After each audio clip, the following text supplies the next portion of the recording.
What if the story Americans are being told about Venezuela is only the surface, and the real motives are buried under decades of geopolitical tension, global energy competition, and the slow collapse of the old world order? Because when you look closely at the escalation in the Caribbean, the carriers, the submarines, the sanctions, the closed airspace, the narrative of fighting crime starts to fall apart. And a different narrative emerges, one built on oil, ideology, and raw global power. The official explanation is simple. Washington says Venezuela's leadership is tied to narcotics trafficking, corruption, and criminal networks. But if this were truly a law enforcement issue, why has the United States brought the most powerful symbols of war to Venezuela's doorstep? Why move a nuclear-powered aircraft carrier? Why deploy thousands of troops? Why turn Venezuelan airspace into a no-fly zone under threat of American fire? That's not a counter-narcotics operation. That's a strategic repositioning. And the legal groundwork being laid in Washington makes the picture even clearer. Since early 2025, the Trump administration has designated several Venezuela-linked groups, including Tren de Aragua and the Cartel de los Soles, as terrorist organizations. These labels trigger new sanctions, new authorities, and in Washington's framing, they help justify stronger action. Yet many legal experts in the U.S. openly question whether such designations actually authorize military force. That tension is not an accident. It is part of a pattern. Create a legal narrative strong enough to persuade the public, even if the underlying justification is thin. And if that feels familiar, it should, because this is exactly what happened in Iraq. In 2002 and 2003, the world was told that Iraq possessed weapons of mass destruction. Evidence was certain, danger was imminent, and intervention was not only justified, but unavoidable. The truth came later. There were no such weapons. The justification had been crafted first, and the action followed. Today, Venezuela is echoing that same pattern. Accusations are being presented as established facts. Terror groups are being defined broadly enough to fit a strategy. And each step of escalation is framed as necessary, not because of clear evidence, but because of a geopolitical objective. Once again, the narrative is being shaped to match the mission. And once again, the world is being prepared for a move driven not by crime, but by power. To understand why, you have to understand what Venezuela represents. Venezuela holds the largest proven oil reserves on Earth. Not in the region, on the planet.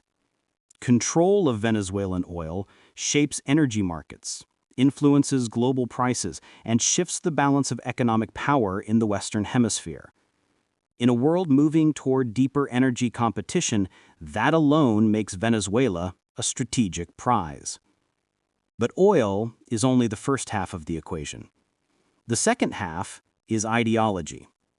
For years, Venezuela's leadership has embraced a proudly socialist identity, anti-American, anti-capitalist, and closely aligned with the very nations challenging U.S. dominance, Russia, China, and Iran.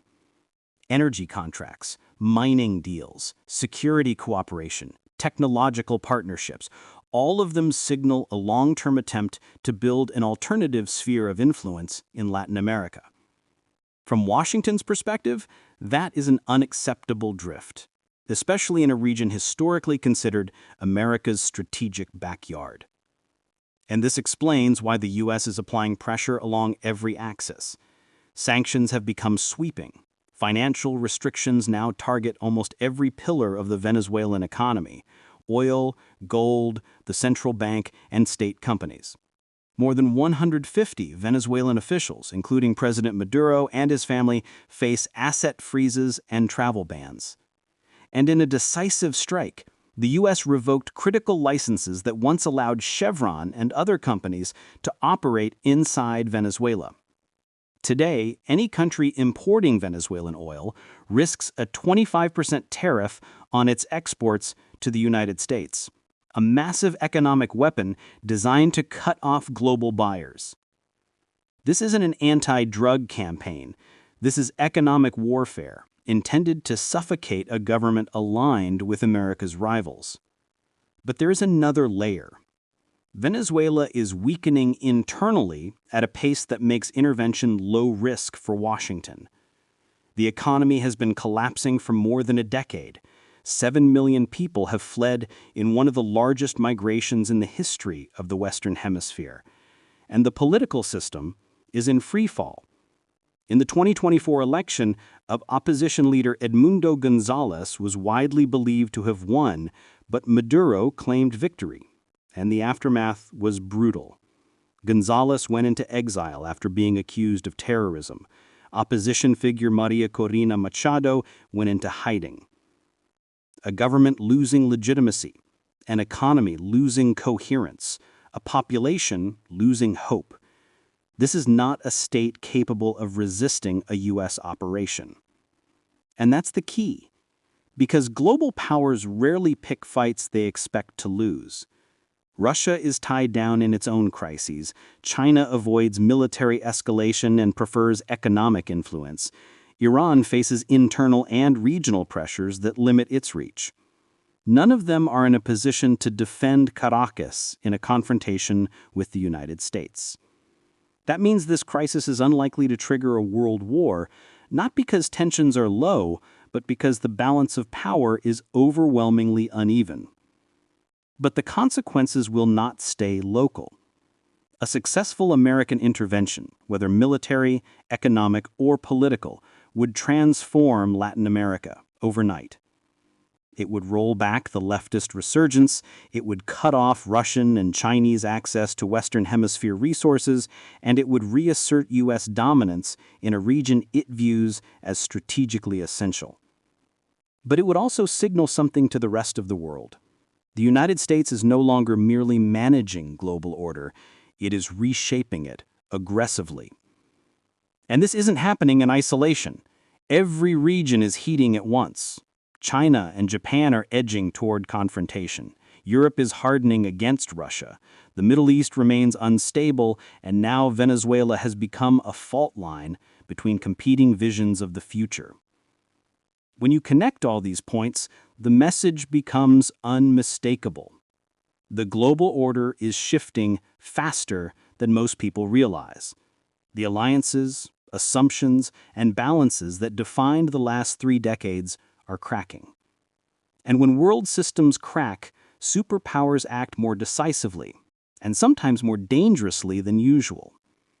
That is why understanding Venezuela matters, not because of Maduro or crime or even socialism, but because this crisis reveals how the next era of global politics will be shaped, through pressure, sanctions, alignment, and force, all applied at key pivot points where the world's power structure is being renegotiated.